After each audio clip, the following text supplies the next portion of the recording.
খাতা মূল্যায়নের ক্ষেত্রে যথেষ্ট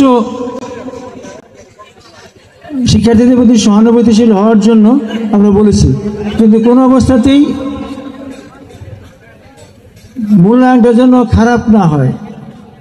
বোর্ডের চেয়ারম্যান হিসেবে যোগদান করার পর আমাদের যে বিষয়গুলো সামনে আসে সেটি হচ্ছে যে শিক্ষার্থীদের মান এবং পরীক্ষার মান। এই বিষয়গুলো যখন আমরা মূল্যায়নে বসি তখন দেখা গেল যে এই মানটা সমপর্যায়ে নেই। কারণ হচ্ছে যে একজন ভালো কলেজ থেকে যে রেজাল্ট করছে, একটি খারাপ কলেজ বলবো না, একটু খারাপ মানের শিক্ষার্থীরা তারা কি ধরনের রেজাল্ট করছে, কেন করছে, এটি বৈষম্য। একজন ভালো ছাত্র পড়াশোনা করে জিপিএ 5 পাচ্ছে, একজন পড়াশোনা না করে জিপিএ 5 পাচ্ছে, এটিও বৈষম্য। কেন পাচ্ছে সেই কারণ আমি নাই বললাম, আপনারা জানেন। আমরা সেই কারণগুলো বন্ধ করার জন্য চেষ্টা করছি। যোগ্যতা অনুযায়ী যার যে যোগ্যতা, তার যে মেধা, সে মেধা অনুযায়ী যেন মূল্যায়ন করা হয় সে চেষ্টা আমরা করছি।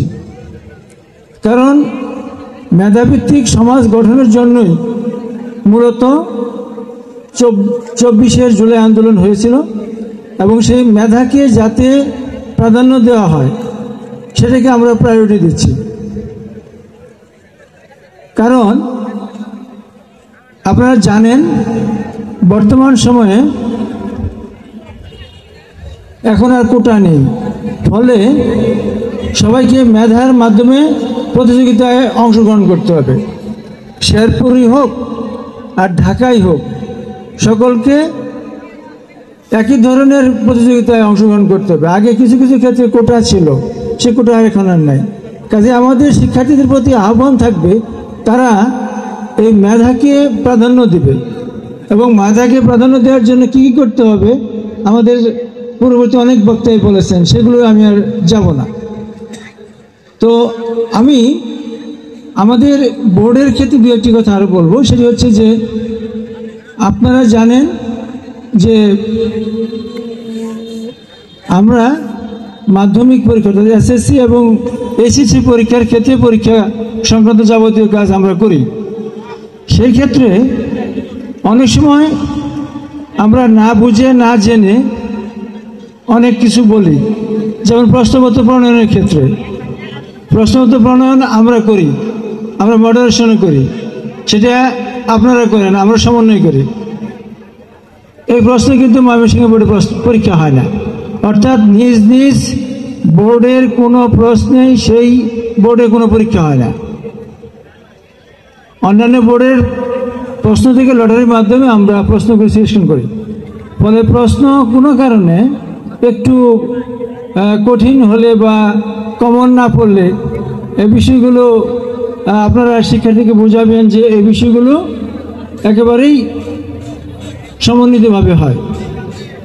এখানে শুধুমাত্র কোনো বোর্ডের দায় এককভাবে নেই।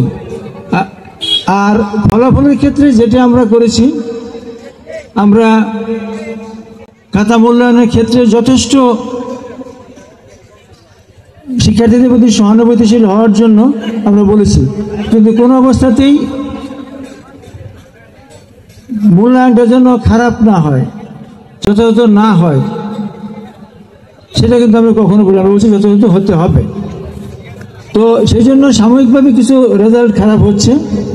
আমরা আশা করব এর থেকে শিক্ষার্থীরা নিজেরা উদ্বুদ্ধ হয়ে ভালোভাবে জ্ঞান অর্জন করবে, ভবিষ্যতে এই ফলাফল আরও উন্নত হবে এবং মেধা পরিচয় দিয়ে তারা সামনে এগিয়ে যাবে, ফলাফল ভালো হবে। জিপিএ কমে গেছে, কোনো সমস্যা নেই, পরীক্ষা হবে, তোমাদের যারা একই পর্যায়ে পরীক্ষা হবে। আমরা দেখেছি যে ঢাকা বিশ্ববিদ্যালয় বা অন্যান্য বিশ্ববিদ্যালয়ে জিপিএ 5 পেলে অনেক স্টুডেন্ট পাসই করতে পারে না। তো এরকম জিপিএ 5 পেলে তো মুশকিল, ভর্তি পরীক্ষায় পাসই করে না তাহলে তো মুশকিল। আমাদেরকে মেধা অর্জন করতে হবে, পড়তে হবে, বুঝতে হবে। তো আমি আমার নবীন যারা শিক্ষার্থী আছে তাদেরকে বলবো যে তোমরা এখন থেকেই স্যাররা যেভাবে বলছেন সেভাবে নিজেদেরকে প্রস্তুত করো। নিজেদেরকে কখনো শেরপুর কলেজে পড়ছো বলে মন খারাপ করবে না, কিংবা তোমার এক বান্ধবী বা কোনো এক বন্ধু খুব নাম করা কলেজে পড়েছে সেই জন্য মন খারাপ করার কোনো কারণ নেই। রেজাল্ট তোমার নিজের, ফলাফল তোমার নিজের, পরিশ্রম তোমার নিজের। তুমি নিজে পরিশ্রম করবে, নিজে ভালো ফলাফল করবে, নিজেকে জাতীয়ভাবে প্রতিযোগিতা করার জন্য সকল ক্ষেত্রে প্রস্তুত করবে।